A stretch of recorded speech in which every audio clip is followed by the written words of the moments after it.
Good morning, comic book fans. Welcome back to Comics in 5 Minutes. I'm Revel Vino Shorty, and I'm going to have to start this with a bit of an odd thing. I'm going to review Save Now, and I got to apologise. This is not going to be probably as well done, as well presented. Simply because I had a really busy day. I read this morning, and I've barely had a chance to think about it, but I did want to talk about it because it is better than I thought it was going to be, even though I should have gone in with higher expectations. Because core concept of Save Now is this idea that as a superpower, you can pick a point in time and go back to it if stuff goes wrong.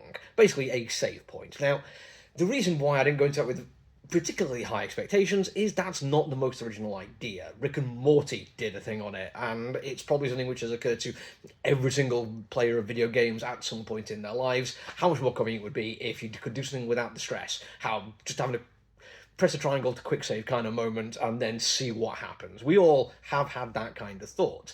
However, Kint is a really good writer. He is somebody who's done some fantastic, hard sci-fi stuff. He's done some brilliant stuff using sci-fi as a way to discuss other things.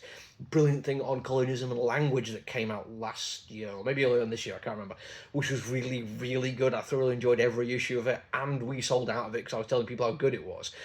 He knows what he's talking about, and he did bring some extra stuff to this story. I'm not really going to go into details of the big things he drops in because I think they are worth experiencing firsthand. This is not like a case of spoilers that it will totally change your understanding of the story if you read it and then get told what it is before time. It's more a case of you should go and read it because it is worth reading. Two things he adds are, one is kind of huge, and it does change an awful lot of how the story is going to develop, and it adds some extra layers to the practicalities of the power. One of those is the fact that although he does go back to the save point, he remembers everything, he has that experience, so he has lived it and ages appropriately. This is one of those small little things which doesn't feel like a major point, but the more you think about it, the more it does add an extra layer of peril and an extra layer to who the character is, knowing that he is going to die before other people his own age, that nobody will remember the amount of failures, but he has lived them and stays living them constantly. I think it makes him a more rounded character, and it gives him more reason to do the things he does. The other bit is a little bit more tightly focused. It is far more on the personal level of some people do terrible things. How we justify them to ourselves, how we find ways to get through the day after doing them is a very personal thing. But this is a guy who can make it so they never happened. But there is still repercussions. There is still the fact that he's living with them. He gets to maintain this idea that the thing he's done has happened, even if it technically hasn't. There's also some sci-fi stuff going on there, which kind of means that it does maintain a bit of a threat. But the thing that makes it more interesting is how well the relationships are written.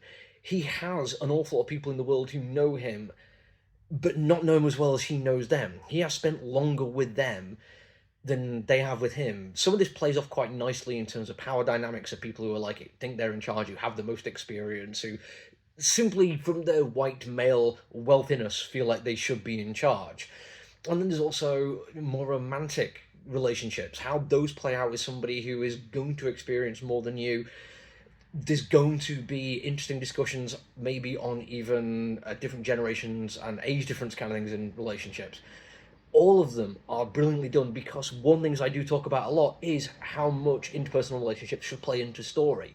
This feels like the interpersonal relationships are the point of the story, and there's just this really cool sci-fi superhero thing going on that's going to help give them context in a larger viewpoint, because that is what good writing does. It takes the small, the personal, and blows it up, and it shows it in a wider scope. Also worth pointing out that Thomas Giorello is a absolutely fantastic artist. He has a soft, delicate touch, which I feel like in other comics may come across as a little bit wishy-washy. In this one, it works beautifully because, again, it takes these huge conceptual ideas and boils them down to slightly more personal. He can also do really, really good action. There's wonderful cityscapes, but the bit that makes me fall in love with the artwork is how good the character designs are.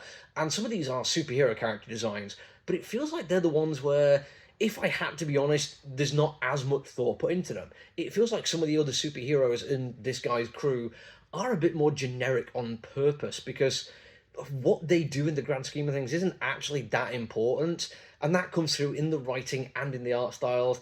And also, to give him more credit, because I feel like I've not been quite nice in all, but they're all beautifully well done. He absolutely understands light and shadow. His dynamic fight scenes are beautiful. The superhero action stuff is great the way he does it. I'm glad he doesn't do it in a traditional way, but it is those people in the world being immaculately designed. Well worth your time. You should go and check it out. That's it for me now, though.